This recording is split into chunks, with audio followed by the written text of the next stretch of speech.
oversight sa pagkandak nga po ng mga hearings.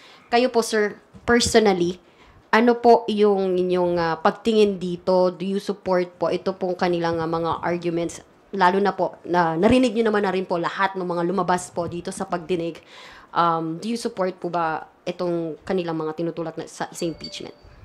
Yun po kasi yung mga grounds for impeachment. So talagang iikot ka po dun sa mga sinabi mo na grounds for impeachment nila. Dun, hindi ka naman po makakapag-file kung wala sa isa dun sa mga nasabi mo. So, again, I haven't read it. Pero syempre, again, I'm a member of the majority. So, wala pa naman pong moves ang majority. Wala pa naman po na pag-uusapan ng majority. So, I will support kung ano man po ang desisyon ng majority.